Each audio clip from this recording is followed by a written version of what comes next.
Hello,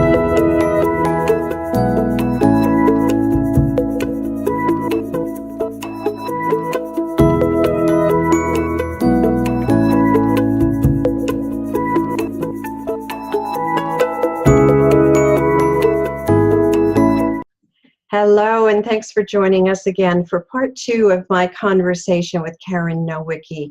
We call this episode Becoming Soulfully Self-reliant. I'm Maria Tomás-Keegan, and this is from Upside Down to Right Side Up Tips for the Transition. It is my pleasure to share inspiring stories like Karen's. These women have figured out how to move through life's inevitable trials and tribulations and come out on top in triumph.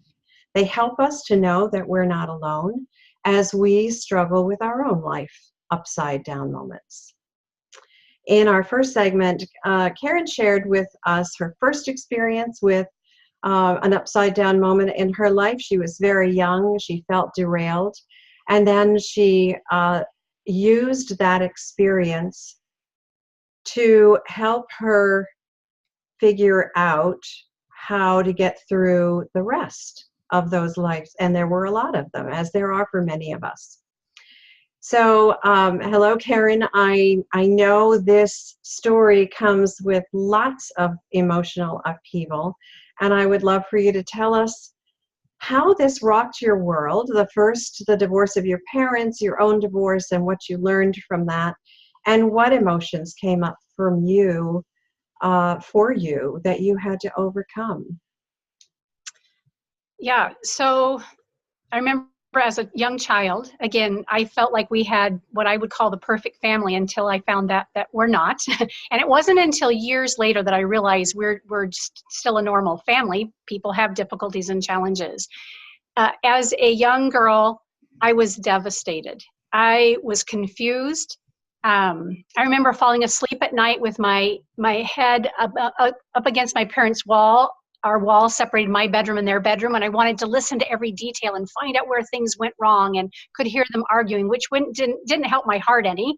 But I needed to know what had happened. Flash forward to when I'm 29, 30 years old, and I'm deciding that I too need to go through a divorce in order to continue to grow, and felt a great sense of loss. So many of our friends and my family didn't understand the choice that I was making, and that despair, that overwhelm, and for me, learning to become deeply vulnerable is the greatest thing that I've experienced. And that vulnerability sometimes looked like anger to me. It also looked like sadness. I get through anger pretty quickly, but sadness lingers for me. And that's a heavy emotion for me. I think sadness is a heavy emotion for a lot of people if they allow themselves to actually feel it. I know so many women, and for myself even, I masked the sadness a lot. Did you ever do that? I have. And I was curious if what you'd mask your sadness with. For me, it's busyness. For me, this is kind of why I thought we could call this segment Becoming Soulfully Self-reliant. As I've made every transition, so whether it was my divorce, it was very visible. I was very verbal and very honest about it. And again, not everybody appreciated that. And in all the career transitions that I've had, I'm very honest and upfront about it, even though people are questioning it and uncertain whether I'm, the next move I'm going to be making is going to be, hopping on a ship and and leaving somewhere. My mask for sadness has become, let me get in the trenches, let me trudge forward onto something that's tangible for me, something that I actually know is clear. And I've been really good about recognizing that so that I can open up to sadness more frequently, because it's not an emotion that I've, at least when I was really young, enjoyed feeling, because I feel a lot of emotion from other people as well. Absolutely. And I think you're right. For me, it was very much the same. And not only sadness would I mask with busyness, I would throw myself into my career. I would, spend more hours than anyone should, just on the going in early, coming home late, just so I didn't have to be alone with my grief and sadness, because that's when that's what we have to do that in order to allow it to move through us, and we get to release it eventually if we choose to. But Right.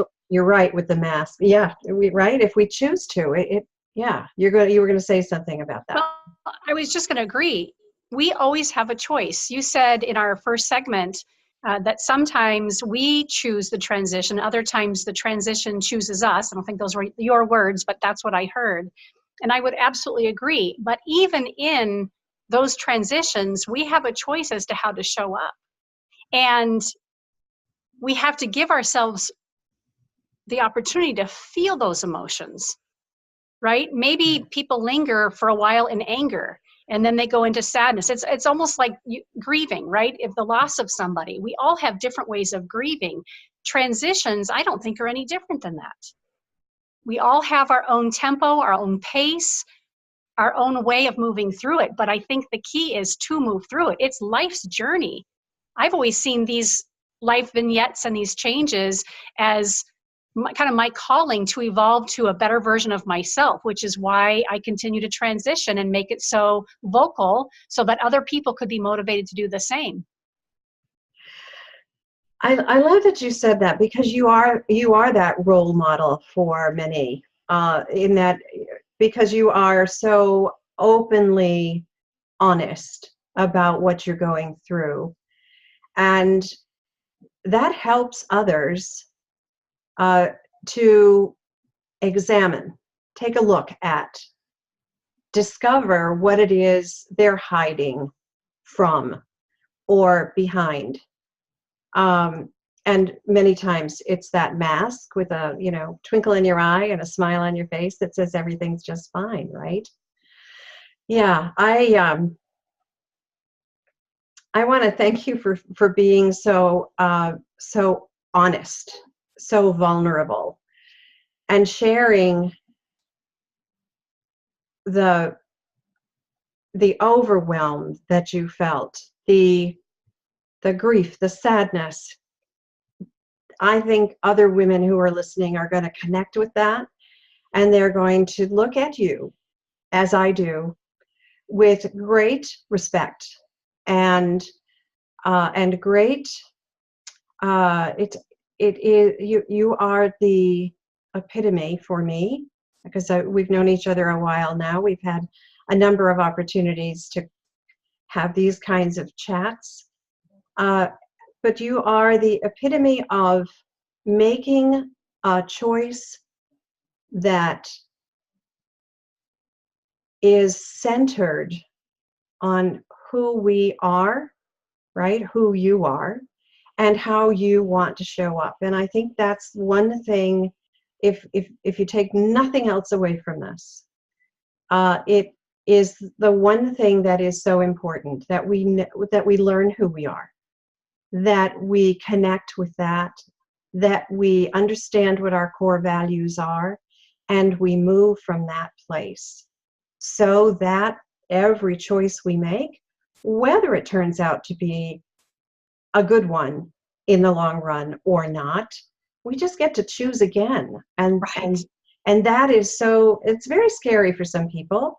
I get that, but it is so empowering to be able to do that. The other thing I would add is that we are not our emotions. And even though I've known that for years, again, as an integrative coach professional and having studied that for 3 years and then taught others to do the same, I still get caught up in the emotions, and I feel other people's emotions. You might remember when my oldest son was going through challenges just as recent as 6 months ago, and it consumed me. I fell into a depression, which I hadn't experienced in years, and caught me off guard, because why me? Right? I shouldn't have to be feeling depressed, and yet there I was. And as soon as I could begin to see I am not my emotions, and I'm also not my son's emotions, and be able to look at it and clear and give myself time to grieve who I thought I knew him to be, I could start to heal. Our emotions are there to inform us. Our emotions are there sometimes to entertain us. They're also there to jar us a little bit, but we are not our emotions at the end of the day. We are a soul being living this, human experience. And when we can become that witness to ourselves, we can navigate through some of this a lot easier and a lot quicker. That's such a good note to leave this segment on. We are not our emotions, and they don't have to define us. Right. Yeah, it's a perfect segue to get to our next segment, where Karen is going to share more of her wisdom and tips from this journey of hers, and what we may be able to learn from her. So I invite you to stay tuned, because there's more to come with Karen. I'm Maria Tomás-Keegan. Till next time.